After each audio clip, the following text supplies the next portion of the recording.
Ike is a powerful mage and the commander of the Undine Brigade in the Demon Lord's army. To conceal his human identity from many demons, he wears a skeleton mask. Currently, he leads an army of your mothers on a fierce assault on the city of Arsenum. His assistant Jiren has provided your mothers with a battering ram and orders to use it to breach the city walls. The humans are quickly overwhelmed once the breach is made, but the captain of the city guard watches from indoors and is soon confronted by Ike. From Ike's aura, the captain immediately recognizes him as the commander of the demonic brigade, and Ike soon introduces himself and offers the captain 3 choices: surrender and hand over the territories to the demons, die by his hands, or flee Arsenum, just like how my father left me. The city leader is taken aback by a demon showing mercy but rejects all the options and attempts to attack. However, Ike anticipates this and counters with a spell, quickly ending the fight. Standing over the unconscious body of his defeated foe, Jiren rushes into the room to ensure his master's safety. The assistant is astonished when Ike orders him to tend to the captain's wounds, extending this mandate to all the human soldiers who have surrendered. Sapphiro observes everything from a crystal ball and is impressed that Ike managed to capture Arsenum with a single brigade within a week. She is pleased that her intuition about Ike's potential was correct. Meanwhile, Ike erects a powerful barrier around his new office and looks out at the massive wreckage that marked the end of the battle. Behind his sinister mask, Ike feels guilty about hurting so many of his kind, revealing that he is a soft-hearted individual who has never become accustomed to the gruesome nature of war. His teacher was the famous demon Romberg, a great mage with secret knowledge of an advanced civilization that once lived in the world. Romberg raised and never abandoned Ike despite him being human, imparting all his knowledge and magic to him. He then recalls Romberg's final warning, which was to never speak of the lost civilization, as it would bring disaster. He was also told to never remove his robe and mask because the Demon Lord will never forgive him if his identity was revealed. As the Demon Lord's warning echoed in his mind, Jiren felt secure within his powerful barrier, knowing that no one could enter without his permission. However, his sense of security was shattered when he discovered a maid hiding under the desk. The maid pleaded with him not to eliminate her, but Jiren was torn between his desire to cry and his duty to keep his identity a secret. He had kept it hidden for 20 years, and this was how it was revealed. After the battle, Jiren called his master for a post-battle update as they walked through the streets. They had successfully taken the castle, but the assistant expressed concerns about the number of humans living in the city. However, he was reassured that the new Demon Lord only cared about results and was not as brutal as the previous one. I'd explained that reducing the population would mean fewer people to pay taxes, but Arsenum was a trading city that required people to maintain commerce. As they walked, they were met by one of the city elders who inquired about the taxes they would need to pay to the Demon Lord's army. They were relieved to hear that the amount would remain the same as before, but the elder warned that any resistance to the army would be punished, regardless of rank. Meanwhile, Ike was suddenly transported to a location by Sapphiro where a golem attacked him. He evaded the attack and blew the golem away with a powerful spell. But Sapphiro, a core commander who outranked Ike, was impressed by his strength. She revealed that she was the only demon who knew his secret. I guessed that she wanted details on the events in Arsenum, but she informed him that her familiars had already told her everything. The reason for the summons was because the Demon Lord wanted to see him in person, which Sapphiro believed was due to his impressive feat of taking Arsenum in a week. They would be teleporting to the Demon Lord's castle, and Sapphiro ordered Ike to place his hand on her mommy milkers as they teleported. As Siggy regained consciousness after collapsing from fear, she tried to leave but was blocked by an invisible barrier. Turns out, Ike had left her a note and some food, which she devoured like there was no tomorrow.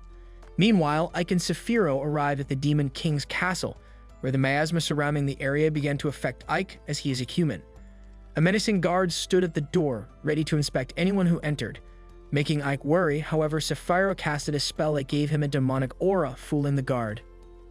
Sapphiro cut the conversation short as they had an important meeting, explaining that the castle was a testament to the power and influence of the Demon Lord. Ike admired Sapphiro's control of the flight spell as she glided along the long hallway.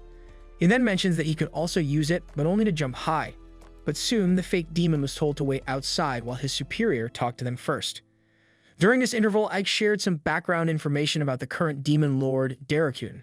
He explained that Derekun had turned the tide of the war against humanity in a single battle and was the leader of the demons and the strongest man. Ike was excited to meet the highest commander in the army and kept his head down as he entered, bowing. However, he was told to raise his head and was shocked to see that Derekun, the Demon Lord, was a female. She welcomed him to the castle and praised him for conquering the impregnable fortress city of Arsenum in just 7 days. Ike, however, attributed his success to following orders and gave credit to Sapphiro. Daracuten found his humility to be a very human trait, causing Ike to fear that his cover had been blown. Daracuten mentioned Ike's lineage, noting that he was the grandson of the man known as the Guardian of Hell. This background explained his humility, and the demon lord surmised that Ike was a man of deep thought. She highlighted his decision to spare the people of Arsenum and their leader, praising the minimal loss of life. Ike soon wondered if he should have acted more like a demon and exterminated more people to fit in, but he didn't believe that would have been the right thing to do. He asked for permission to speak and explained that humans would not obey terror, even if they feared it. Explaining that, historically, towns where leaders were executed by demons had lower productivity than those where leaders were left alive, a philosophy that was also shared by Romberg. Suddenly, Daracuten teleported close to Ike's face, commenting on how different he was from other demons. She expressed a desire to see his real face beneath the mask at their next meeting, before shifting behind him, informing him that she expected to see more impressive results. As soon as the area was clear, Ike fell to the floor, gasping for air, having been so tense that he couldn't breathe. He removed his mask to get more airflow, surprising Sapphiro, who had never seen him this nervous. Ike then confessed that behind this scary mask was a wimp, and he worried as Daracuten knew he was wearing one. His superior then revealed that their boss had given him a reward, although Sapphiro saw it more as a punishment. The scene then shifts to Ike returning to his office, where he found an empty dish and a sleeping Sadie. He kicked the chair to wake her up, and the maid bowed down and apologized frantically, promising to do anything if he didn't kill her. Ike, puzzled by her behavior, assured her that he wasn't going to harm her. She soon calmed down and revealed her name was 13, explaining that indentured servants were referred to by number, but she also shared her birth name, Sadie. However, Ike couldn't let her go now that she knew he was human, so she promised not to tell anyone and eagerly agreed to be his maid from then on. It was later revealed that Ike was made the ruler of a nearby domain, and Jiren congratulated him. Ike recalled the moment Sapphiro told him about his new territory, which was further south than Arsenum and now the new front line of the war. Even though it was a small town, it was critical to their army. His mission was to protect the area and double the current tax revenue. Ike soon informed his men that this would be the front line of the battle against humanity, and they could be attacked at any time. They needed to repair the destroyed town, which had been damaged by Sapphiro. However, Jiren informed Ike that it would take 6 months to repair the walls, but Ike believed they could do it in 1 month. To everyone's surprise, he used both humans and demons to complete the work, organizing them into 8-hour shifts for continuous progress. He even paid them to provide further incentive. Demonstrating his leadership by destroying a giant rock the demons were struggling to move, showing them he was capable and in control. In the next scene, another battle between humans and demons unfolds. The mages try to hold off the endless hordes invading their territory, but one of them believes it's sufficient to hurl multiple fire spells as a team, targeting the rows of monsters. However, these evil beings remain unscathed despite enduring such high-level magic. In no time, the city walls are breached, and the two forces clash physically, with the demons gaining the upper hand over the humans. As the battle happens, Daracuten receives news that the war against Rosaria is progressing well, but the region plans to form alliances with neighboring countries to mount a stronger resistance. Observing the tendency of humans to unite in the face of difficulty, Daracuten decides to leave this problem in Ike's hands while handling Ivalia's bureaucratic matters. A sorcerer, served tea by his new maid Sadie, acknowledges her concern about his fit tea, but remains focused on his tasks. On the other side of the conflict, Alistair, leader of the Order of the White Rose Knights, is summoned to retake Ivalia. Her superior deems the loss of that territory humiliating and believes it is high time to stop letting the enemies underestimate humans. Meanwhile, in an alley of Ivalia, a trickster runs a scam game, promising to double the bet for anyone who can guess under which cup the ball is hidden. With nothing else to do, Sei decides to take a guess, but having no money to bet, the game master gets irritated and yells at her.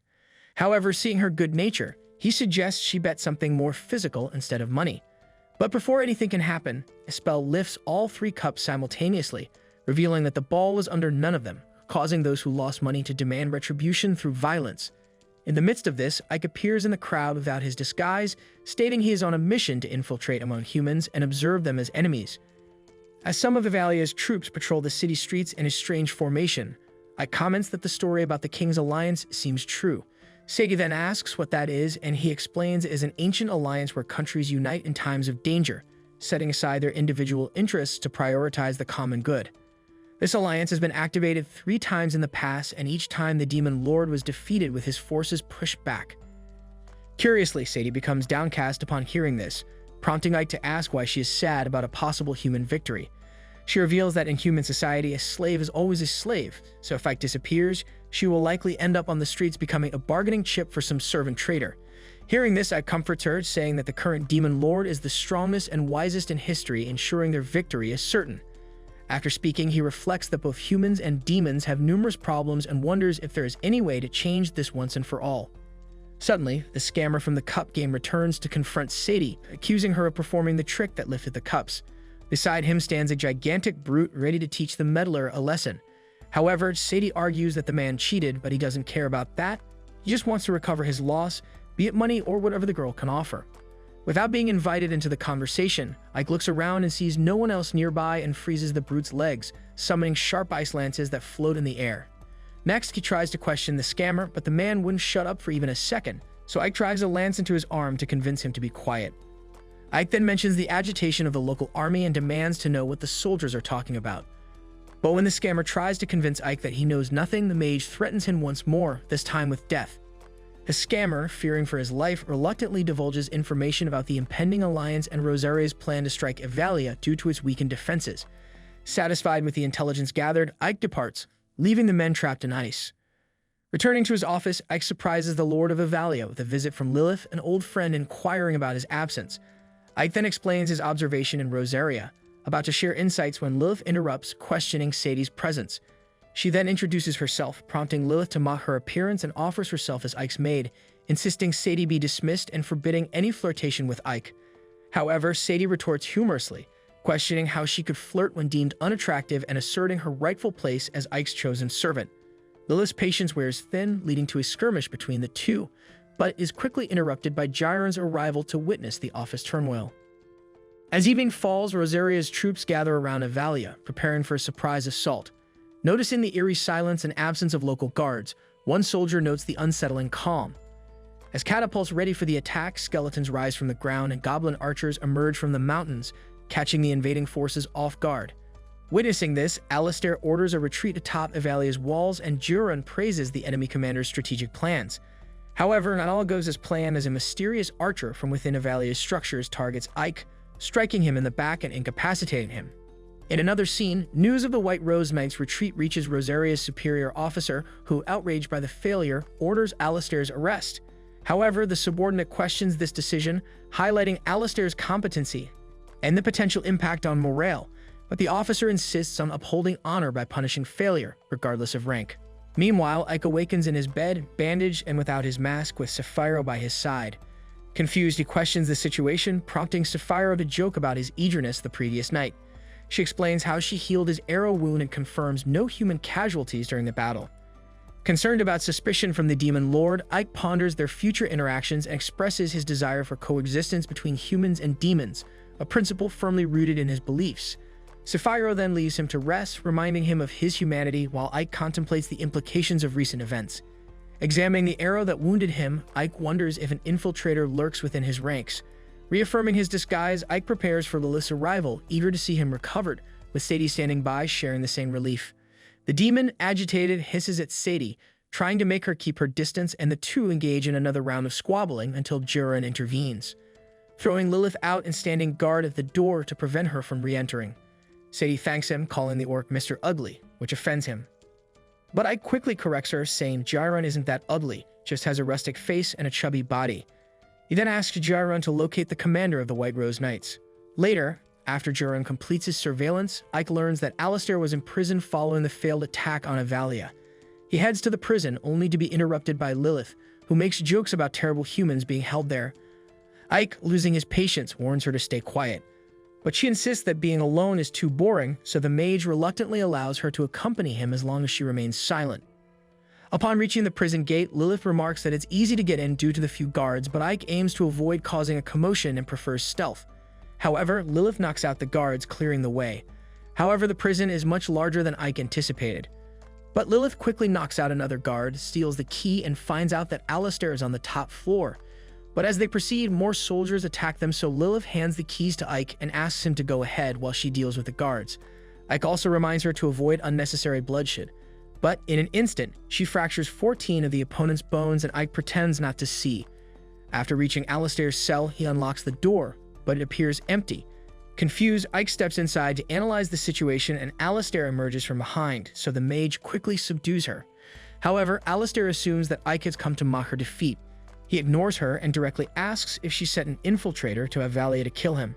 But instead of answering, Alistair questions whether Ike is truly a demon. Puzzled, he asks what she means, but guards quickly rush up the stairs, discovering the intruder. Taking advantage of the distraction, Alistair holds a knife to Ike's neck, considering the possibility that he might be human. Holding Ike hostage, she insists on asking if he is human or not, taking him outside the cell as guards arrive.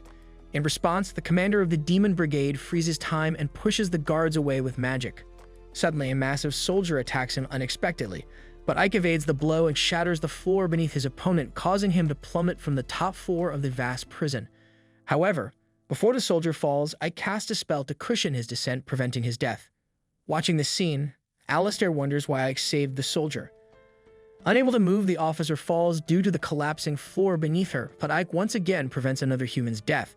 But the wizard tries to calm things by introducing himself formally. Impressed by his credentials, the woman is amazed to be in the presence of the ruler who defended Ivalia so effectively. Answering the officer's earlier question, Ike asserts that he cannot be human since he commands demonic forces. He then questions if she sent someone to execute him. Undeterred, Alistair declares her loyalty as a knight of the kingdom and refuses to reveal anything to the demon, willing to face death if necessary. Ike, however, has another plan and approaches her to read her mind. But suddenly, Lilith arrives distracted and asks what kind of shamelessness this is.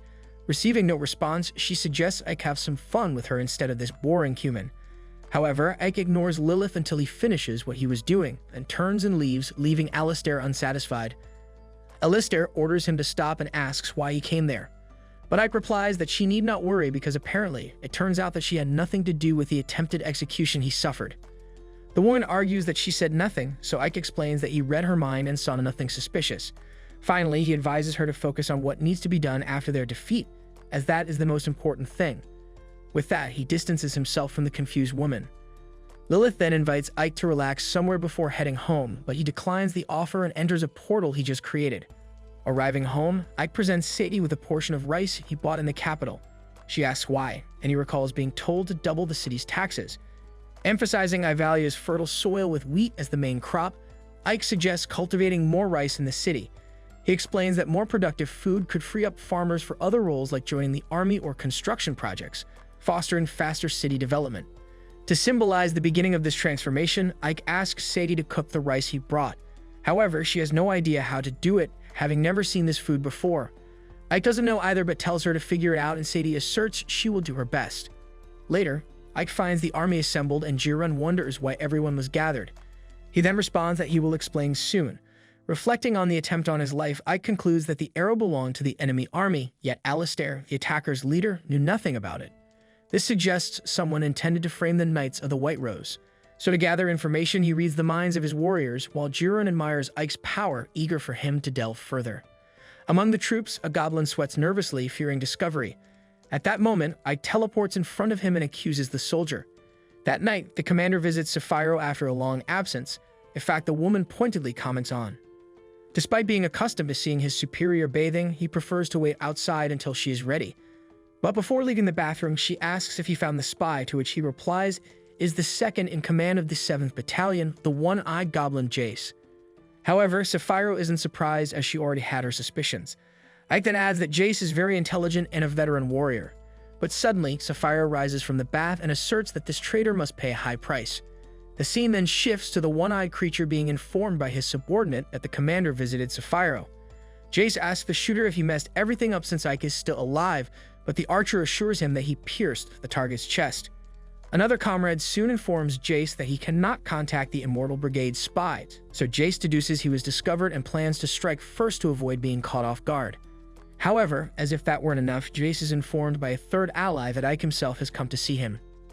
Upon arrival, the goblin comments that the commander made a point of coming alone, and Ike notes that the goblin decided to do the opposite, with dozens of soldiers behind him. Therefore, he wants to know if Jace plans to start a war. However, Jace responds that this is his territory and none of the commander's business.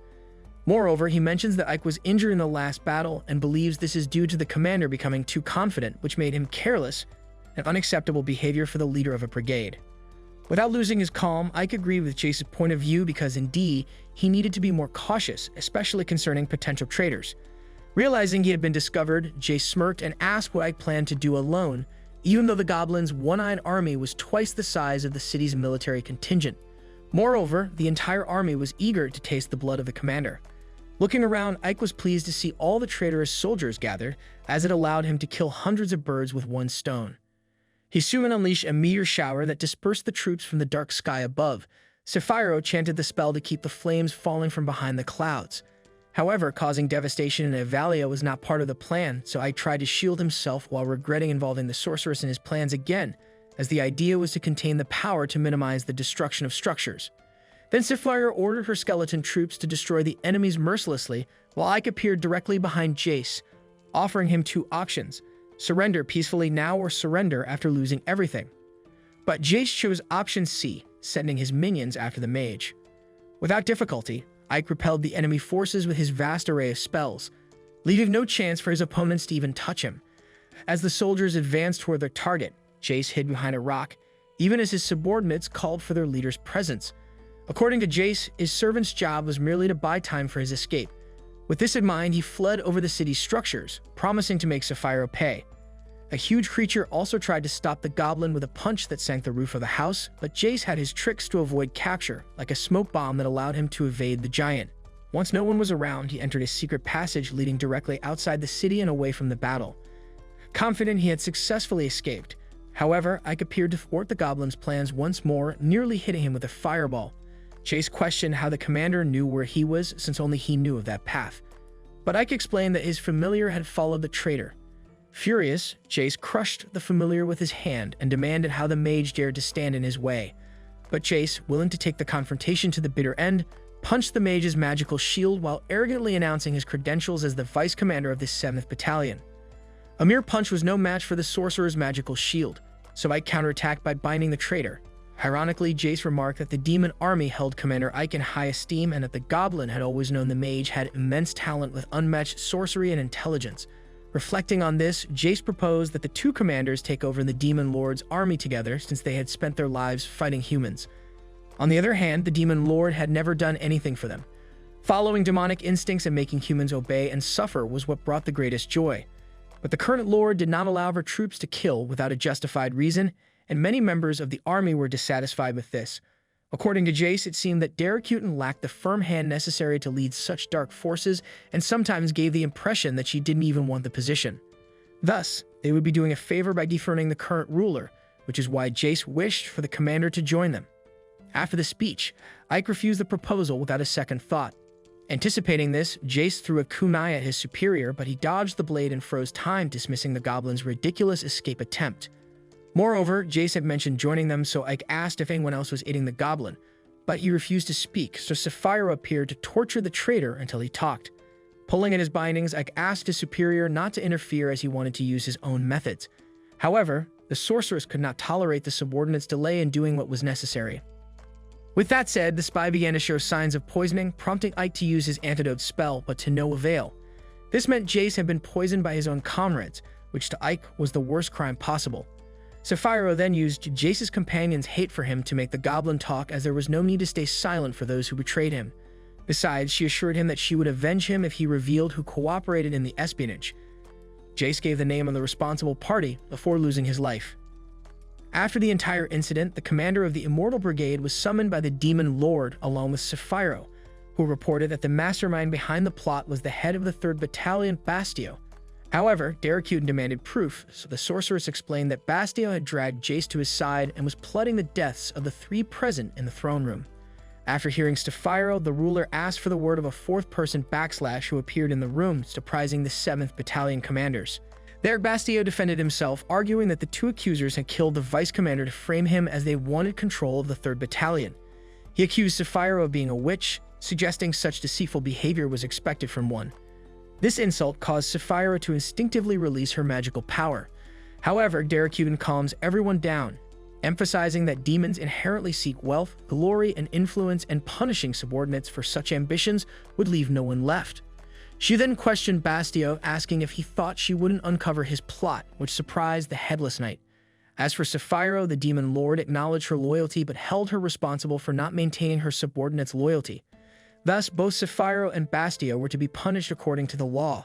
However, Daracuten didn't want to lose both commanders during a war, so she decreed the situation be resolved through a duel, where the winner would be deemed truthful, as this is the demon way. Later, Sapphiro explained to Ike that the duel would be fought with magical creatures known as puppet soldiers. Each commander would control an army of 50 puppets but couldn't participate directly. The commander whose puppets defeated all the enemy's puppets would win, and the loser would be executed. However, I question why such a complicated method was chosen over direct combat, but Sapphiro explained that Daracuten wanted to test their command abilities. The duel's most eccentric aspect was that commanders could choose a substitute to fight for them, which is why Sapphiro chose Ike. Not confident, Ike argued that the commander should ensure victory herself, but Sapphiro insisted that Ike had surpassed her in strength, and that this strategy had the highest probability of success, thus entrusting her life to him. Analyzing his resources for the confrontation, Ike felt immense pressure. However, his loyal companion Jirah noticed his silence and asked if he was okay. He then admitted that he was reflecting on how eccentric their commander was, much like the demon lord. Upon hearing this, Jirah laughed and agreed, noting that Ike was also unusual with his habit of asking subordinates not to kill without reason.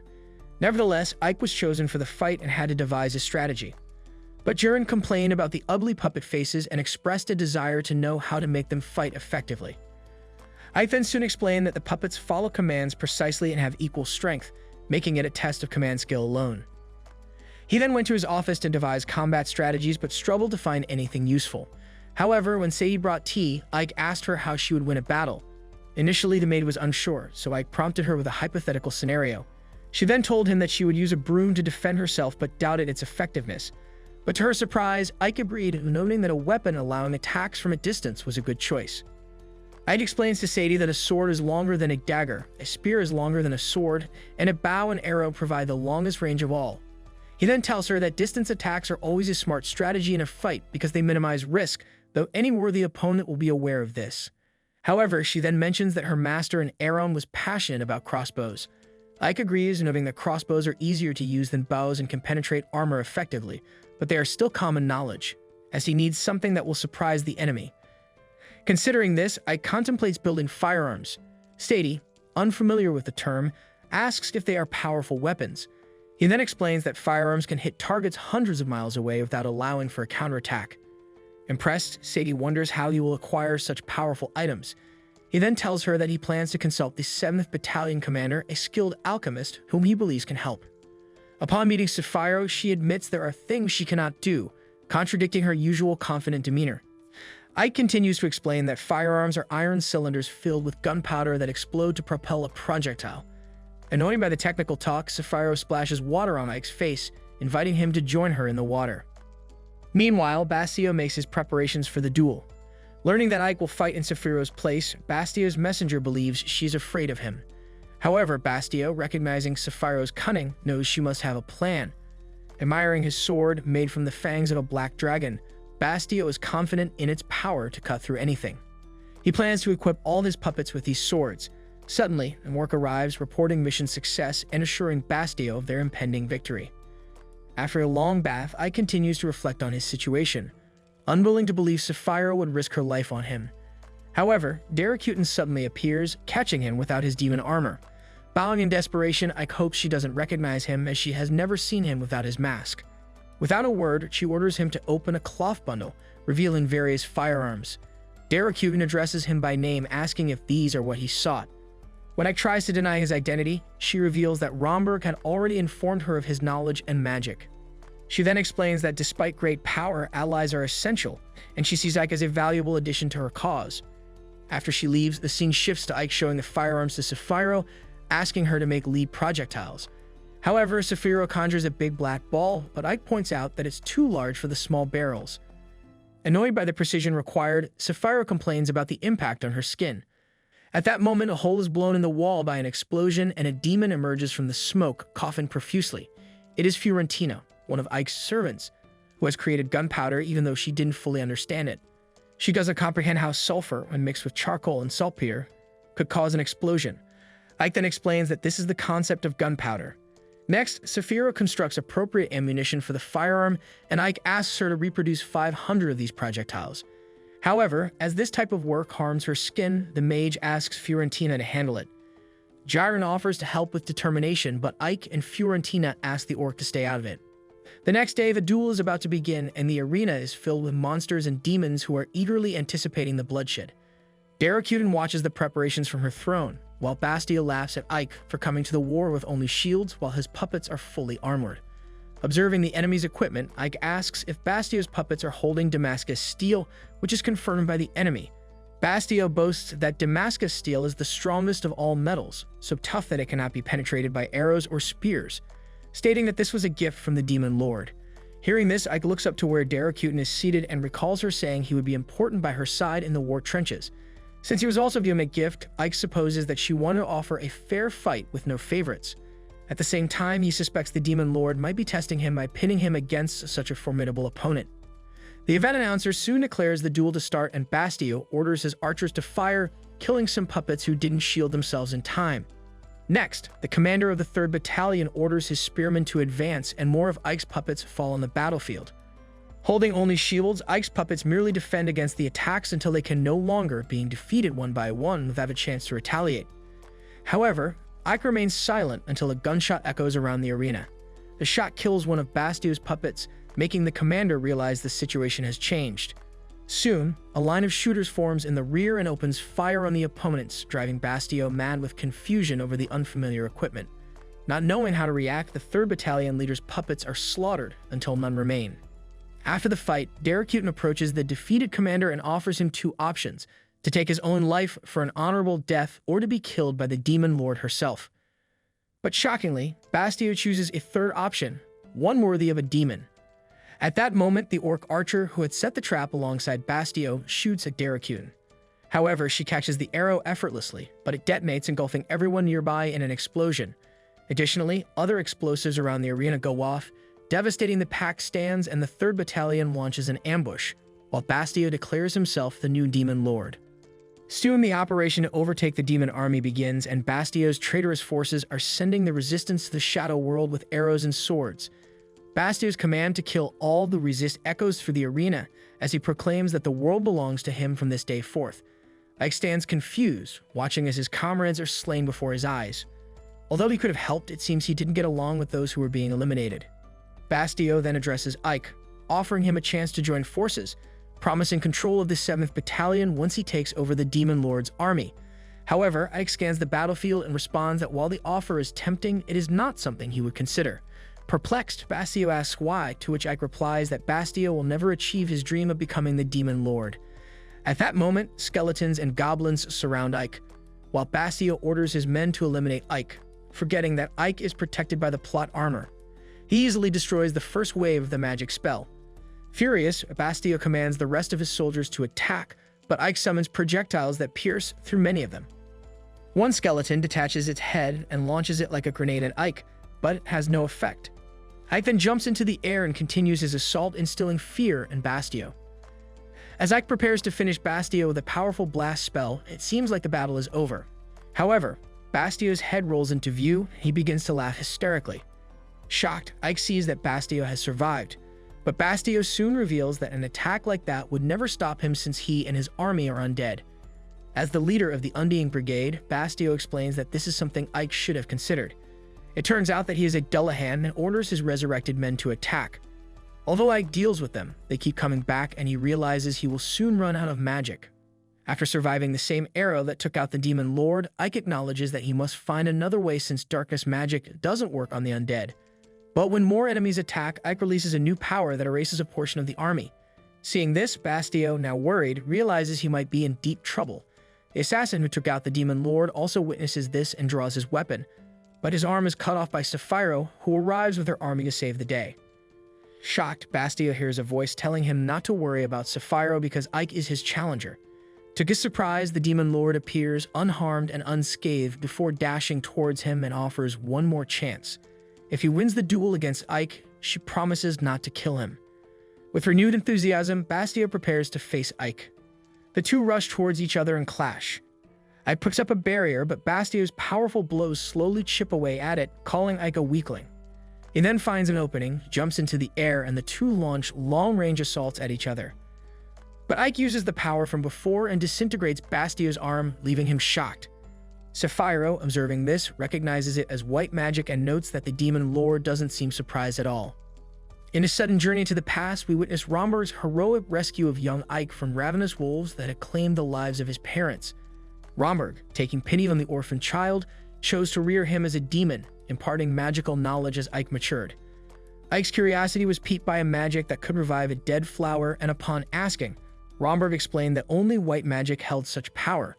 However, demons typically struggle with white magic due to their lack of a compassionate heart, which is essential for wielding it.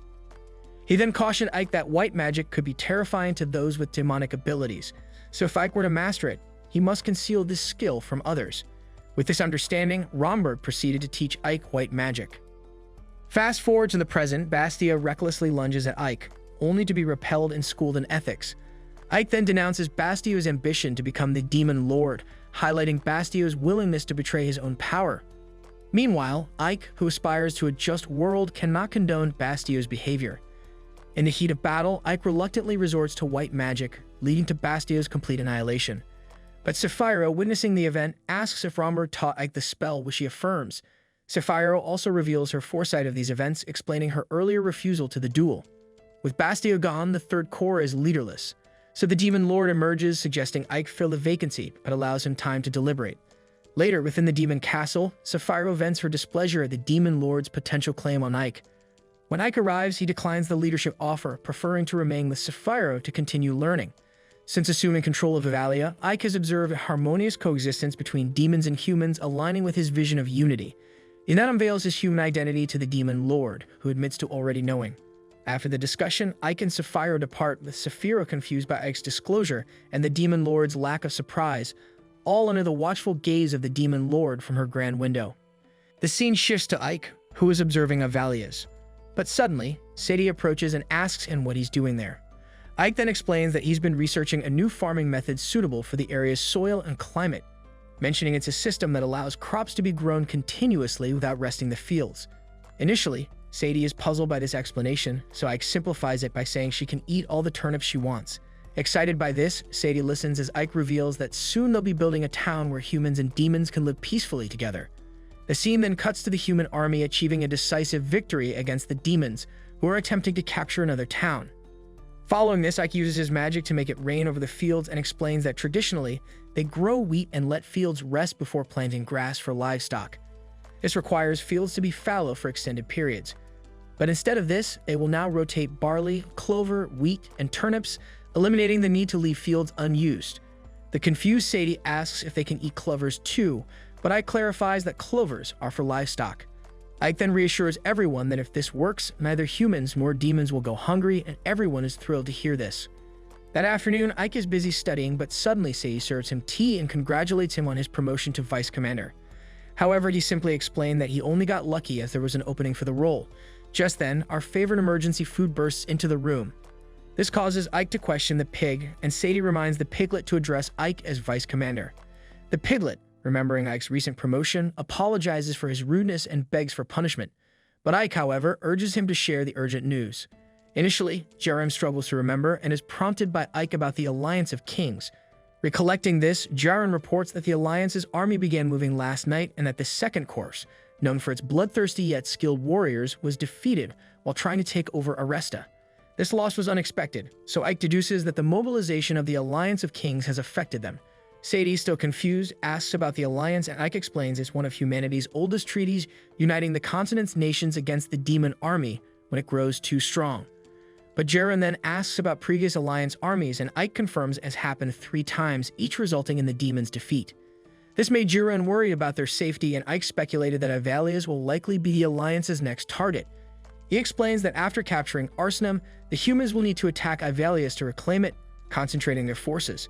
Although demons might overpower humans in one-on-one battles, they struggle against the humans' numbers and coordination. If Ivalius falls, the demons will have to retreat to Doverberg, jeopardizing Ike's dream of a harmonious town for humans and demons. However, he believes guns are the key to overcoming the humans' numerical advantage.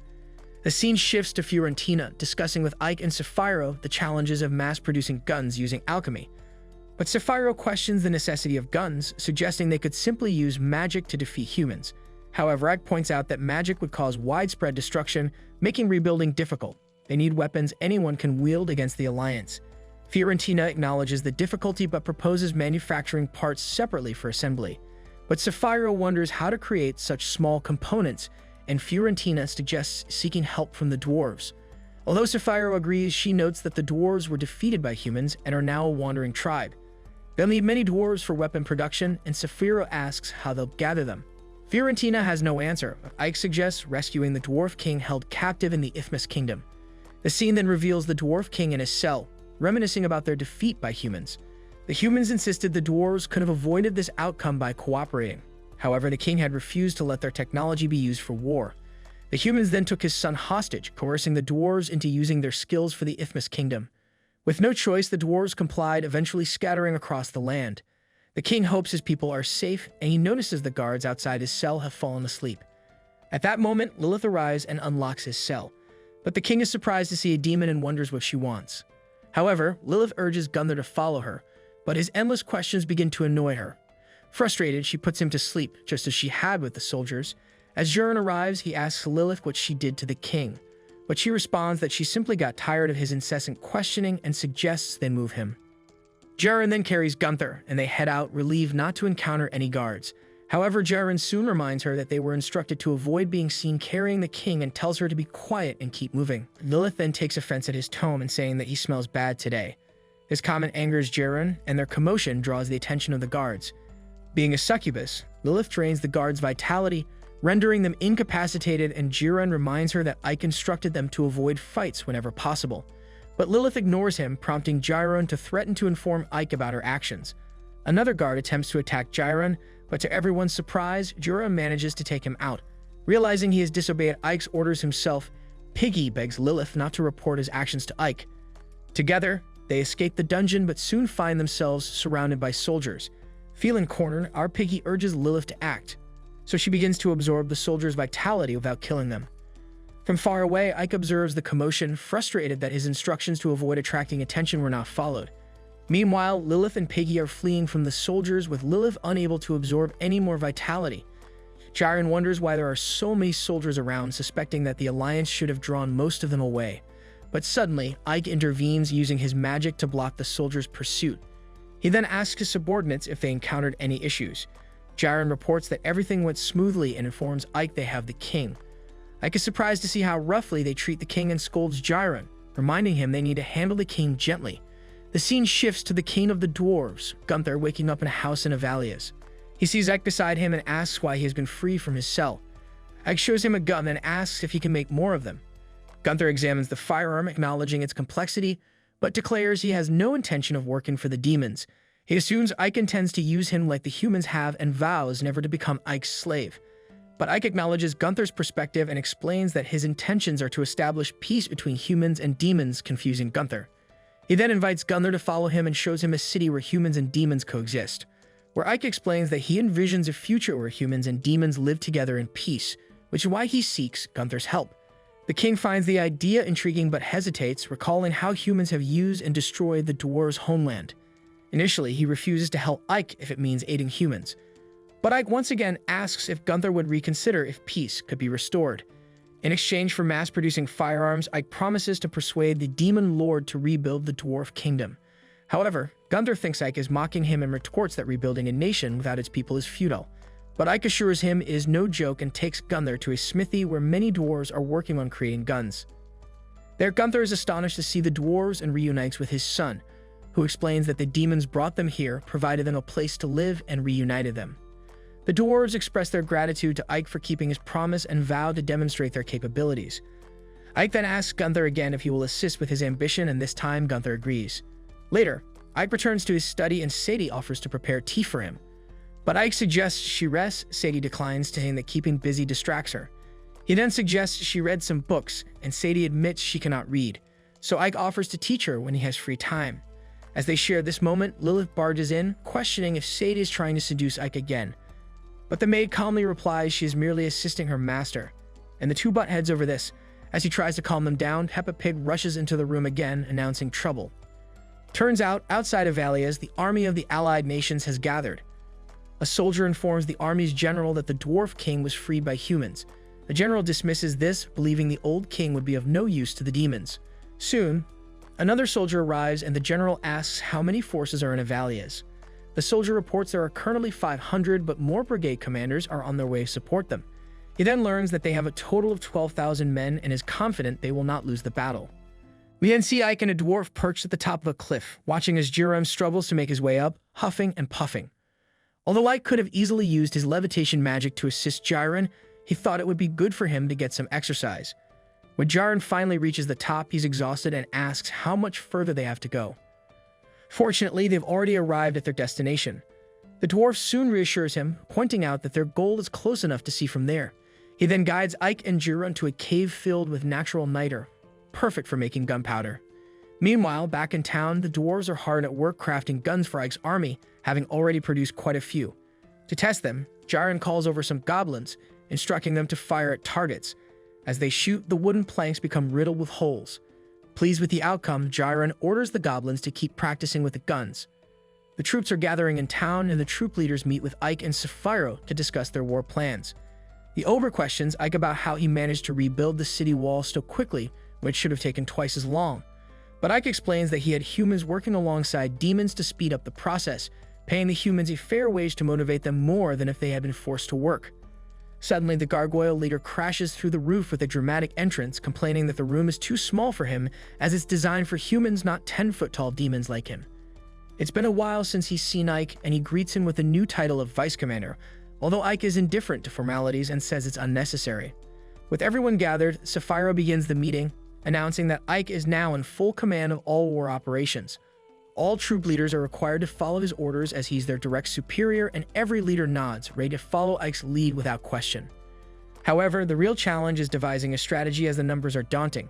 He revealed that they have only 2,000 soldiers, while the enemy has a formidable 12,000. Hearing this, the wolf captain is optimistic, thinking that with her 6-to-1 odds, victory is within reach. But Ike knows better. He points out that even if his wolf army is ready for the challenge, many demons in their ranks might struggle against such odds. The ogre then suggests a daring plan, a night raid to catch the enemy off guard.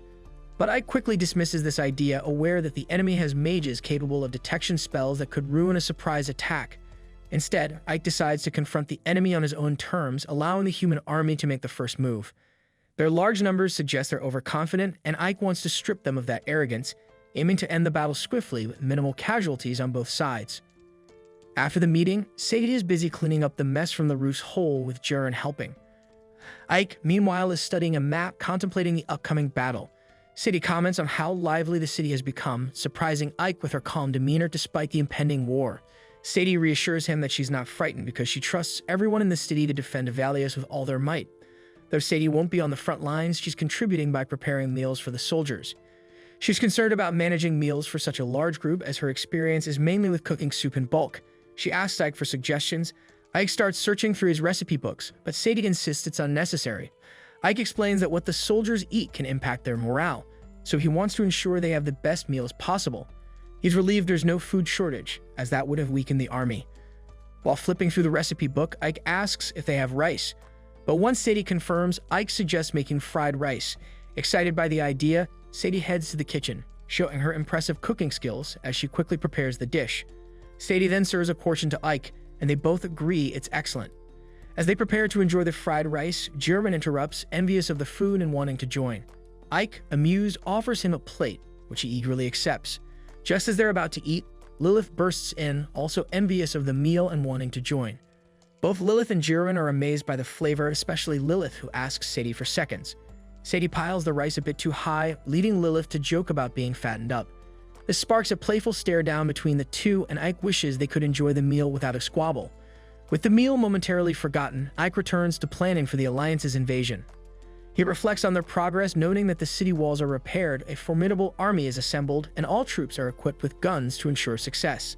Suddenly, an ogre station as a lookout spots the Alliance's army approaching and quickly sounds the alarm.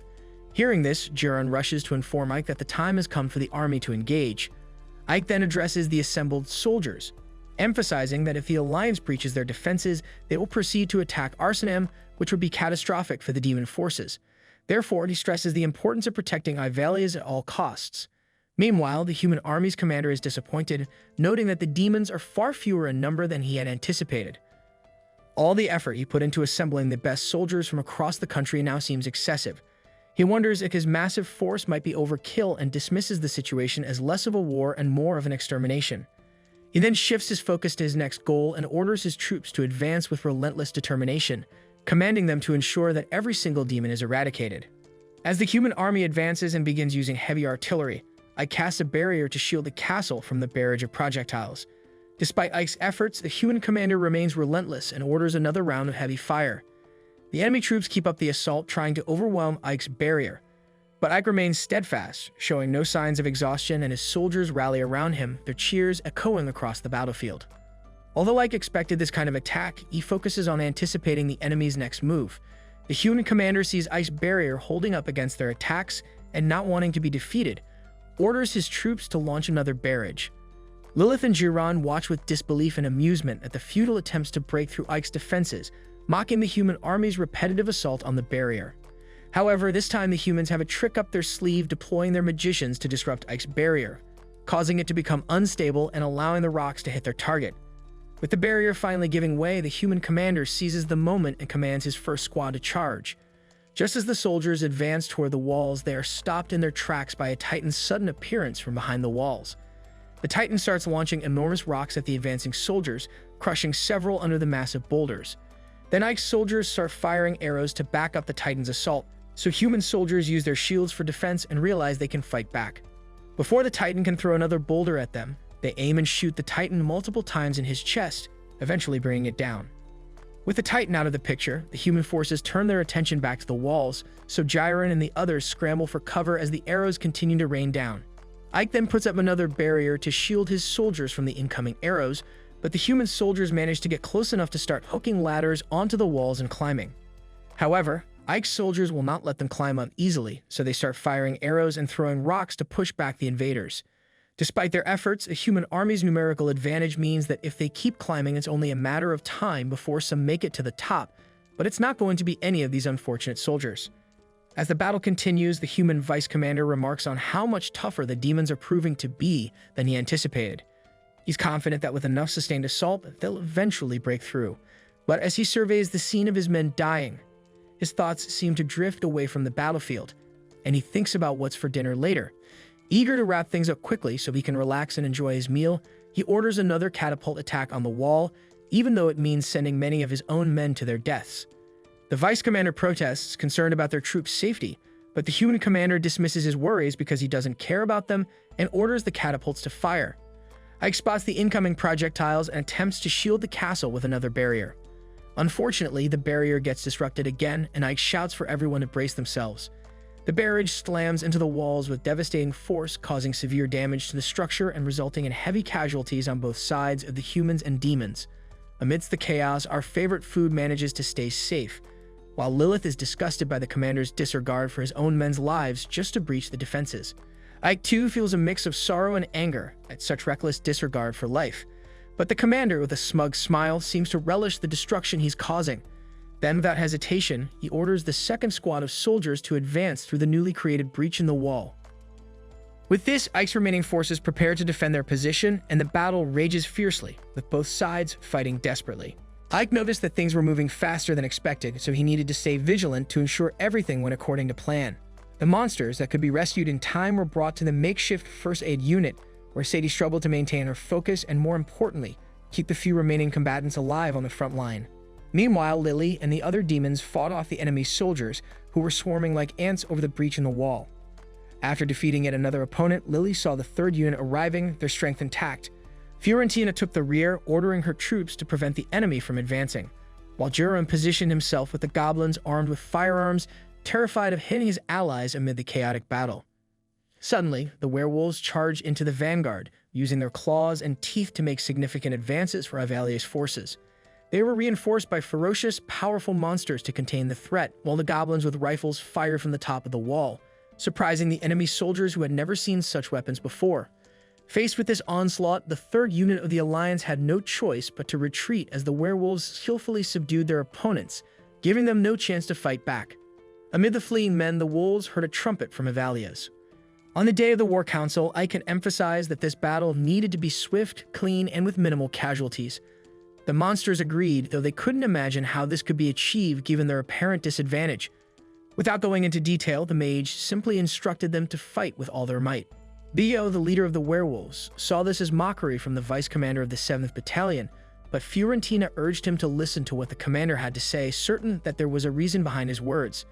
Indeed, Ike explained that there was a way to achieve their goal. In the midst of the human alliance's attack, the demon invoked an alchemy skill called Devil's Thorns, a tangle of thorns that, when thrown on the ground, spread to close the breach in the wall. During the meeting, Ike had asked how long Bio could fight at full strength, and the leader of the werewolf brigade estimated about an hour, though most of his unit would likely be eliminated well before that. Ike then negotiated for Bio to fight for just 10 minutes, no matter what, and then retreat. Bio confidently agreed to this. After launching Devil's Thorns, Fiorentina smiled, seeing the strategy working. Once the wolves retreated, it was the troll's turn to break through the human alliance's forces. The demon rumbled that she had worked to close the wall, only for these brutes to destroy it again. She also recalled Ike saying that part of the plan involved their allies not following the plan, but she wasn't exactly sure what that meant, so she decided to trust the leader and go with the flow. Meanwhile, the troll's chief commanded his unit to massacre the humans without mercy, which they did, as the difference in strength between the races was enormous, giving the impression that not a single troll would fall in this clash. Days earlier, Ike had stipulated that once Bio retreated, Gamos would step in with his giant warriors. Bio felt insulted, thinking the sorcerer didn't trust the lupines to continue fighting, but Gamos urged silence, beginning to understand the commander's intent. Ike wanted his allies to fight in shifts just as they did when repairing the gates. Bio asked for an explanation, and the sorcerer emphasized that prolonged fighting leads to exhaustion. Therefore, the plan was to attack in shifts, confusing and wearing down the enemy, while Ivalia's forces conserved their energy to maintain full strength. Implementing the established strategy, the forces awaited the next step. A man climbed the wall and was about to kill Fiorentina, but she was saved by Jiren and his rifle. On that pre-war day, though Bio understood the strategy, he doubted its effectiveness because of the humans' overwhelming numerical superiority. But that was precisely why Ike ordered Fiorentina's alchemy and Jiren's riflemen to be prepared. As strategic units capable of turning the tide of battle, they needed to focus their attacks on a single point on the battlefield. In fact, the breach in the wall was deliberately left open to lure the enemy to that location. Speaking of which, the commander asked if the alchemist was ready for war, and she responded that her orders came from Sapphiro and that she was willing to sacrifice her life to carry them out. However, the mage asked her not to sacrifice her life, just as he asked everyone present to avoid needless sacrifices. The goal of the strategy was to minimize casualties and keep as many combatants alive as possible. Amid the battle, after seeing the wall being rebuilt, the humans prepared their catapults and ballistas to open another breach, but the gargoyles sprang into action, hurling stones from the sky to destroy the weapons from a distance. Curious about his role in the battle, the leader of these monsters had heard that his responsibility was to destroy the enemy's siege weapons. Ike had calculated that the humans would have thousands of soldiers available, not counting reserve forces. Their general, coming from a long line of nobles, was a coward who cared more about his well-being than his army. In other words, if he felt the tide of war turning against him, this general would act rashly, and it was then that the monsters needed to capture him. Ike made it clear that he would personally handle this matter, so he asked that no one take independent action in this regard. With that said, all the leaders present embraced the idea of the Immortal Brigade commander and felt confident that their defense would succeed. Once the plan was put into action, it truly seemed to turn the tide for the monsters in this war. The desperate looks that had gripped Ivalia's forces were now replaced with sparks of hope as Ike's strategy began to take effect. Fiorentina hoped that Sapphiro was safe amidst the chaos as the meeting was drawing to a close. She wanted to inquire about the commander's status as well. The deputy informed her that the commander had been assigned another mission, likely the most crucial one of all, taking on the human rear guard. Already in action on the day of the battle, Sapphiro had spotted the leader of the human soldiers and could almost taste victory. Meanwhile, the front line had descended into chaos for the human alliance. Their soldiers were being crushed by the overwhelming brute force of the monster races, a far cry from the reality the general had promised his men before the conflict. At this point, the general received word that Units 2 and 3 had been decimated by the enemy. The smug smile vanished from his face, replaced by anger and surprise at Ivalia's unexpected resilience. The deputy advised a retreat, but the general demanded an all-out attack. He declared that if they couldn't win the 5-1 odds, they should make it 10-1, and if that wasn't enough, each monster should face 20 men at once. The noble general was more concerned about his prestige than the lives of his soldiers and vowed to personally lead the charge to boost morale. With the general's orders, the soldiers prepared for a full-scale assault. Their battle cries echoed off the walls of Avalius, reaching the ears of the defending monsters. Gyron wondered if the humans weren't afraid of what was happening, while Fiorentina thought them foolish, believing their end was near. Then, as if her thoughts had cursed them, the very ground of the battlefield split open, separating Avalius from the Alliance's forces. The units in combat were stunned, wondering how the sorcerers could have allowed this to happen. But the truth was that the goblins had subdued the mages to create this chasm. Amidst the incessant tremors, the human general was thrown from his course, which fled, leaving him stranded on foot. Nearby, Ike was enraged, knowing that some of his men had died just to locate this cowardly Alliance officer. The commander of the 7th Battalion declared that the war would end if the general died, as his soldiers wouldn't care about the battle without their leader. Even so, Ike promised to spare the general's life if he agreed to retreat. The human leader struggled to his feet and questioned who would order the retreat if he died. At that moment, Gunther appeared, shouting that the only option was to defeat the spoiled noble in golden armor without any further talk. The king of the dwarves swung his axe at the human, who coughed up blood from the gaping wound in his torso. Gunther seized the moment to ask if the human knew who he was, but just as he was about to deliver the final blow, Ike used his magic to chain the enraged dwarf. Blinded by fury, Gunther strained against the magical chains, nearly breaking them, until the general finally surrendered and promised to retreat his troops. Soon the human soldiers were seen fleeing across the horizon of Avalius. Although Gunther was certain they would return, he felt grateful to Ike, but was convinced that the commander would regret sparing the enemy general. Ike disagreed, confident that by the time they returned, Avalius would be much stronger. With the enemy alliance in retreat, the monsters celebrated their victory alongside the humans of the city, who were all amazed at having withstood a force 10 times larger than their own. Gyron, crying with relief, ran to embrace his chief, leaving Lilith feeling jealous and ready to pull the orc off the commander. Finally, Sadie joined in the celebrations, struggling to stay close to Ike. Nearby, the monster leaders gathered, realizing why Sapphira had appointed Ike as her deputy for this command. Bea was so impressed that he commented Ike couldn't have won this war alone, but Fiorentina was quick to emphasize that her chief had always said this strategy could only succeed because he had companions he could trust. Moreover, the mage had declared before the battle that this conflict was over before it even began. However, there was still one piece on the board out of formation. Sapphira, surrounded by the rear guard with their spears pointed at her, was released by the human officer. He approached the sorceress slowly on his course, stopping at an uncomfortable distance from an enemy who had clearly bested many men alone. Nevertheless, hearing the retreat shouts from the front line, he let out a brief sigh. Sapphira remarked that he was lucky to escape with his life. He confirmed he would see the mage again and withdrew with his men. After surveying the now enemy-free surroundings of Avalius, Sapphira contemplated the sunrise, noting that at this rate, Ike would soon be favored in the eyes of Derekun. Atop the city's wall, the commander of the Immortal Brigade briefly removed his mask, letting his human face breathe, taking advantage of a moment of solitude. Battle, Ike meets with Sapphira, who once again praises him for his victory. Humble as always, the mage credits the success to the entire 7th Corps. Sapphira then outlines his next mission, which involves traveling to Zenobia. She anticipates that the humans may soon launch a full-scale attack on the demon army, especially after Ike's defeat of the Alliance of Kings. Ike quickly identifies their current issue, a shortage of supplies. Sapphira isn't surprised by how swiftly he figured this out and expresses her admiration for the increased crop production in his town, Avalius. However, she acknowledges that it's still insufficient to sustain the entire army. The growing intensity of the war has heightened the demand for food. She then tasks Ike with representing her in negotiations with the Federation to establish a trade treaty with the demons. Ike is initially taken aback, thinking she's given him an impossible task, as he doubts that humans would be willing to negotiate with demons amidst their ongoing conflict. Sapphira reassures him, stating that she will handle the city's rebuilding when he tries to use that as an excuse to avoid the mission.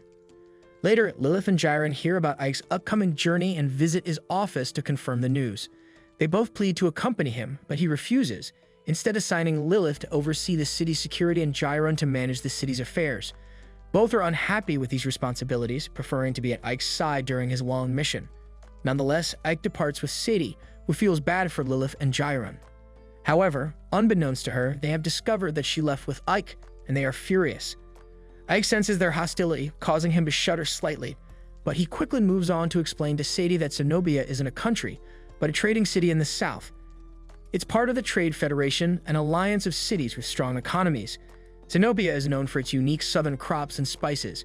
As they arrive, they overlook the sprawling city.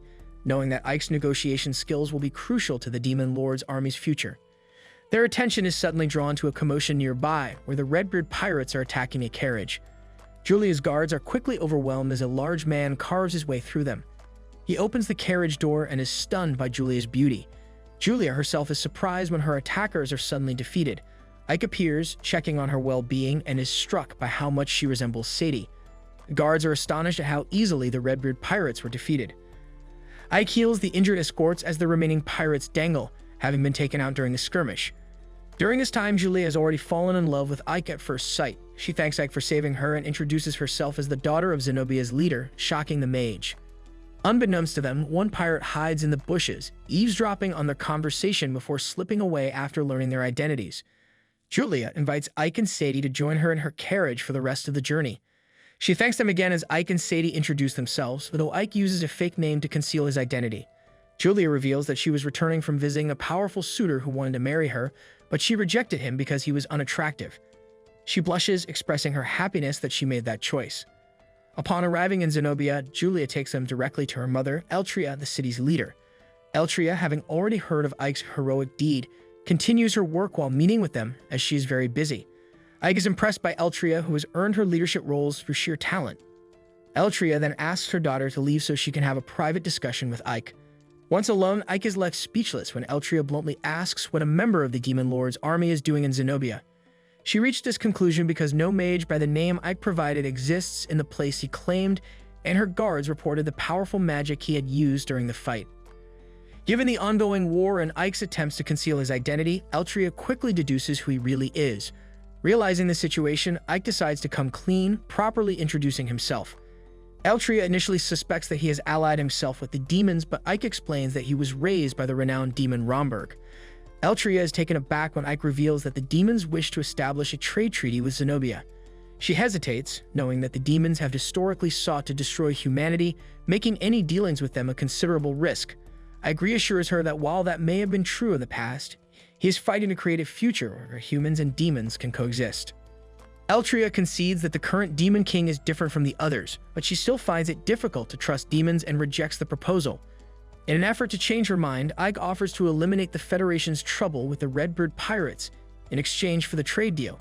Eltria acknowledges that the pirates have caused damage equivalent to the annual budget of an entire city, threatening her position as a leader if the issue isn't resolved. She agrees to consider the trade deal if Ike can rid them of the pirates, but adds a second condition: he must marry Julia. Eltria believes that Ike is intelligent and loyal, qualities that she anticipates will make him a leader in the Demon Lord's army one day. She sees the marriage as a way to build a strong alliance, confident in her intuition, which she trusts implicitly. Their discussion is abruptly interrupted by news that the Redbeard pirates are attacking the port. A ruthless pirate gives orders to seize the food and load the women onto their ship. The city's men are cut down as they try to resist, and the guards instruct everyone to flee into the town. The pirates fire cannons into the city, causing widespread destruction. Captain Carosa makes it clear that the city left him no choice. Meanwhile, Ike accepts Eltria's conditions and rushes to the port, but the pirates have already fled. He and his companions help a guard out of the rubble, who explains the situation and warns that Carosa is a mage. Ike realizes that they need to prepare a counterattack for the pirates' next raid, requiring men and weapons to succeed. As he begins to strategize, Sadie tells him that she plans to prepare a meal. She heads to the kitchen, where the cook warns her that it's improper for a guest to assist in such work. Julia then pulls Ike aside to express her excitement about their engagement and confesses that she fell in love with him at first sight. Ike is taken aback by her admission, and his subdued reaction leads Julia to believe that he doesn't feel the same way, leaving her upset. Sadie, observing the interaction, is amazed by how openly the noblewoman expresses her feelings. However, she also harbors feelings for Ike and feels conflicted at the thought of him getting married. Overwhelmed, the maid runs off, and Ike notices someone spying on them.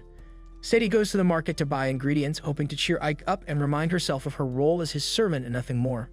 Meanwhile, one of the pirates mistakes Sadie for Julia and kidnaps her.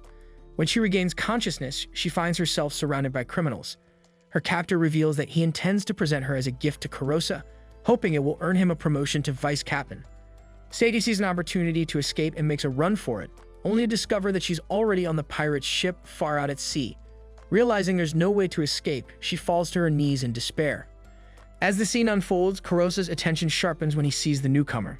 He asks if she is their latest captive, only for one of his subordinates to excitedly burst in, announcing that she is the daughter of Zenobia's leader.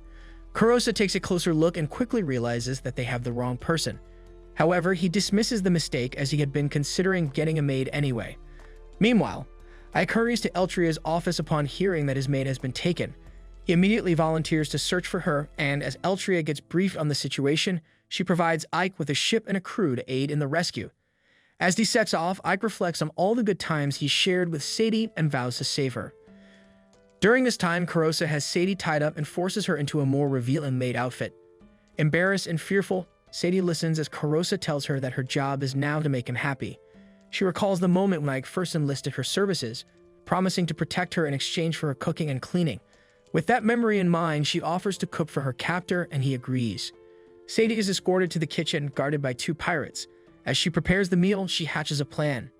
She pleads for some strong liquor to use as seasoning, and once she has it, she deliberately adds it to a hot pan, causing a fire. One of the guards rushes to extinguish the flames, but Sadie spills the rest of the drink on him, causing the fire to engulf him. She seizes the opportunity to slip away, leaving the other guard to try to save his comrade. Running down the corridor, Sadie hides between some crates. She checks the contents of the boxes and discovers they contain stolen goods from the town.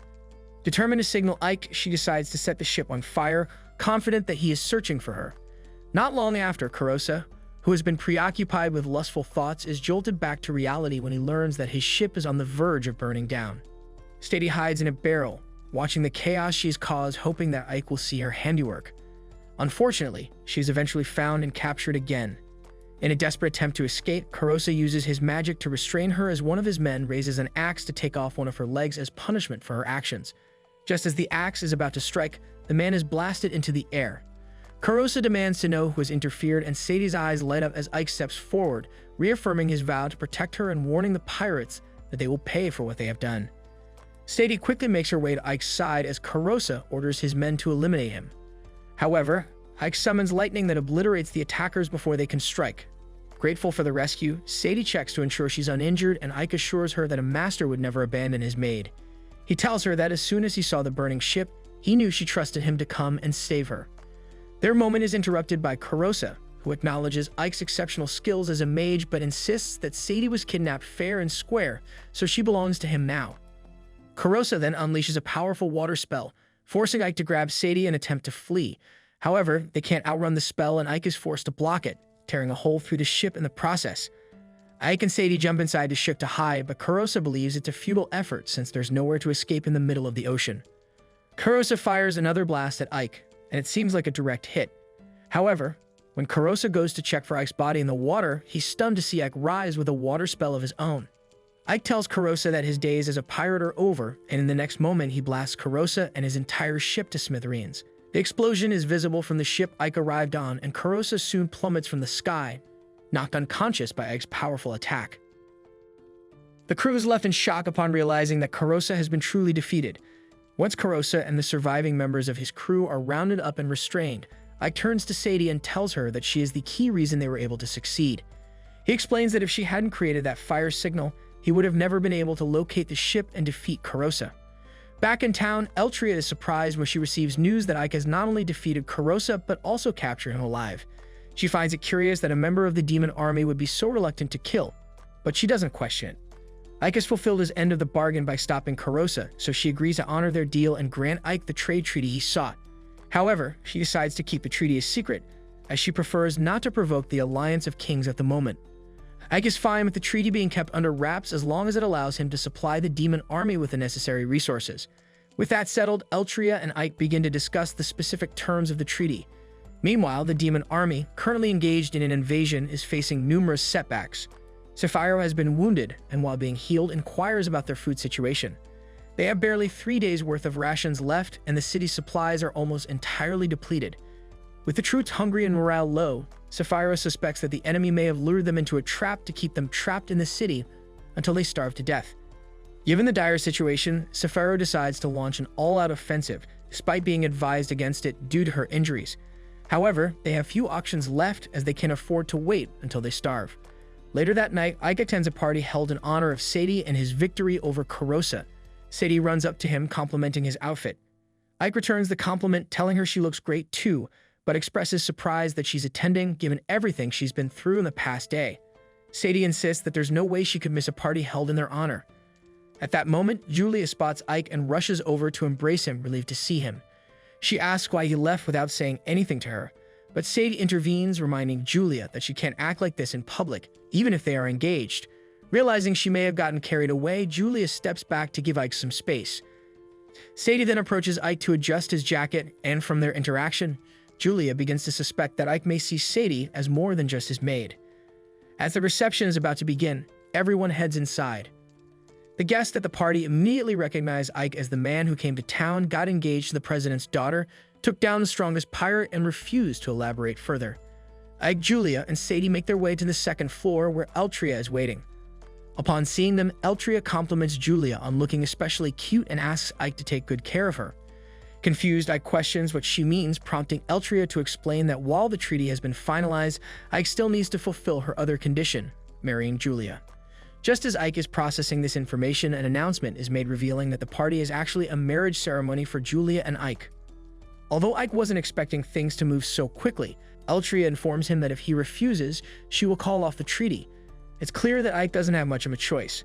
However, before the ceremony can officially begin, a blinding light fills the hall, rendering everyone but Ike unable to see.